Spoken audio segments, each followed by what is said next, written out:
How's it going, everybody? This is Will with XLCS Designs. I've been getting a lot of questions about our new cage for the Nikon ZR, and so I wanted to do a quick walkthrough for you of it.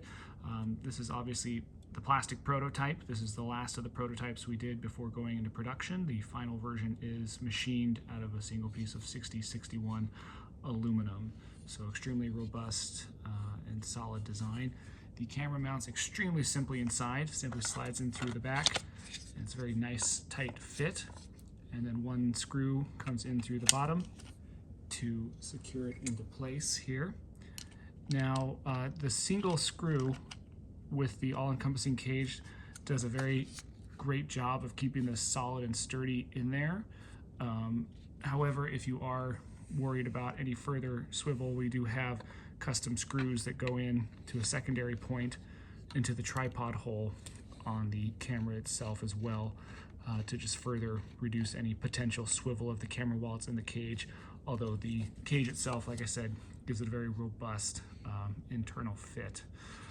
We've extended the grip on the front as well as added this little thumb rest here, and so just organically like this with just the cage, it's an extremely comfortable fit in the hand. We've also machined this down here so that once the weight of the lens is added, it doesn't dig into your palm. As you can see, we've made placement here for mounting the tools into the cage magnetically. We've got two different tools here. We'll get to the second tool in a moment. Those snap right into place. On the front, we've got room for our threaded 15mm rods, both top and bottom, spaced at 60mm center to center for matte boxes, twin rail follow focuses, etc. We've also got a single point here for an offset of a single mounted rod for focus motors or single rod mounted follow focuses. On the side, plenty of room here for the screen to swivel out and articulate without any obstruction. And here we've got room for our HDMI and USB-C cable locks. They don't display as accurately in plastic form. However, this is very similar to all of our other locks in our other systems, and it's an extremely robust system that locks essentially the lock to the cable and then the lock to the cage. And we've got, like I said, two of those. Now, one thing that was pitched to us is that a lot of people are tired of trying to keep track of cable locks when they're not in use. So we've actually built a place for you to store this in the base of the cage itself, and the same screws that mount it to the cage lock it into place here internally. On the back, again, you'll see placement for our 60mm rods, which I can show you here in a sec. These have RE placement pins on them to prevent any rotation or swivel, and these mount simply directly to the back. We have multiple rod lengths. We've got 3-inch, 4.5-inch, and 6-inch rods. We will have 9-inch rods coming soon for the back, though you'll most likely be using, not exclusively, but mostly the 3-inch rods for mounting these into place. So you can see you've got one right there. And what's nice is that the base is thick enough so that the rod, when mounted, sits flush with the bottom, so you can put this on a tripod plate and not have to worry. Still has plenty of room for the screen to clear. And then with both rods in place, you can see it's that proper spacing, so you can add a battery plate to the back to power this, which is awesome, not needing to add any sort of other accessories to get this right into place. And speaking of the battery, something I want to show real quick.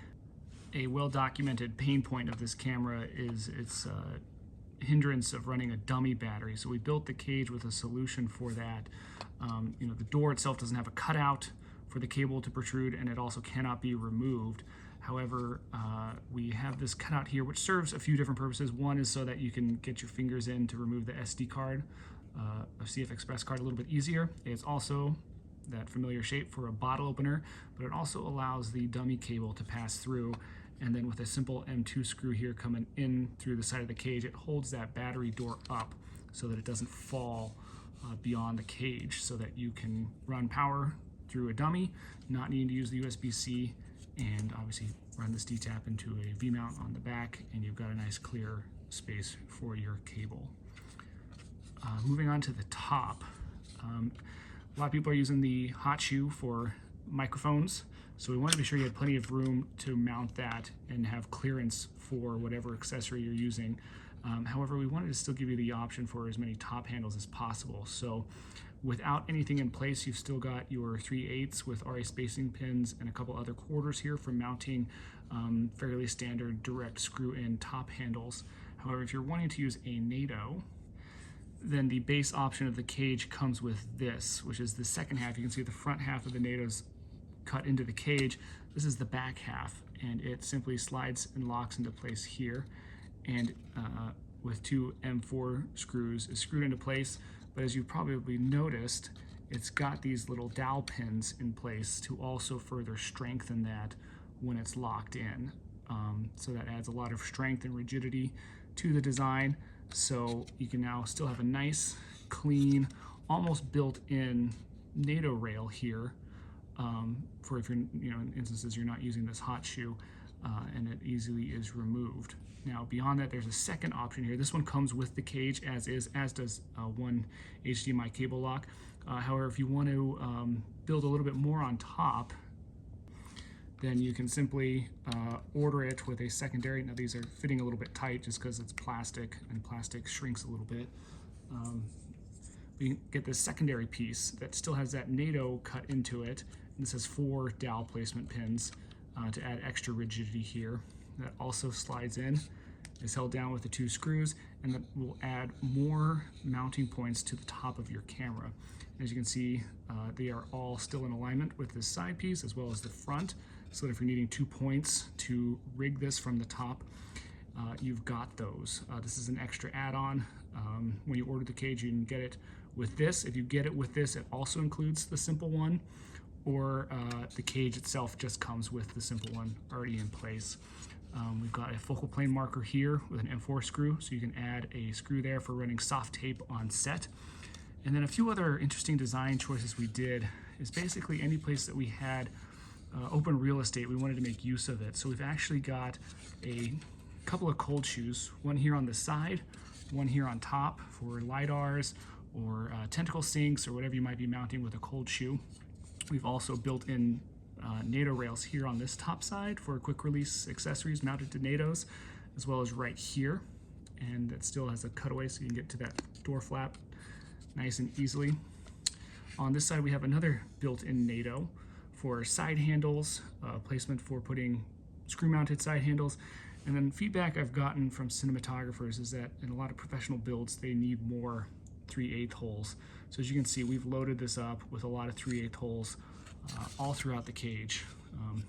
4 on top, potentially with that in place, 5 on this side, 2 on this side. This is in place. You can mount potentially EVF system that we're working on. Cut out here so you can still see your tally light. And yeah, room here for our adapter locks. We've also got wooden handles that, like I said, this already adds a lot of nice grip to it, naked as is, but if you want to add a little bit more beefiness to the front, we've got wooden handle options for mounting right here. Locking body caps, this is the plastic one, but the machined ones will be in red, black, and brass. What's nice about these is that they've got 4 locking points, so there's actually no specific orientation you have to get this to lock in. It'll lock in any orientation, so you don't have to fumble on set trying to get that closed into place. Another little cutout here, again for comfort when that heavy lens is on front, so that you're holding this and not getting any pinches. And yeah, we tried to build a lot of really cool stuff into this cage. Like I said, this is just the plastic prototype. We are in production right now. They are set to ship December 30th, so you can pre-order yours today at XLCSDesigns.com. Once the metal ones are in, I'll do a more thorough video overview showing the different builds. But yeah, I just wanted to give you guys a quick glance at this now, since like I said, there's a lot of people asking about it and anxious to get their ZRs rigged out. If you have any other questions, please throw them in the comments below or email us at XLCS Designs, contact@XLCSDesigns.com. And thanks a lot. Excited to bring this to you.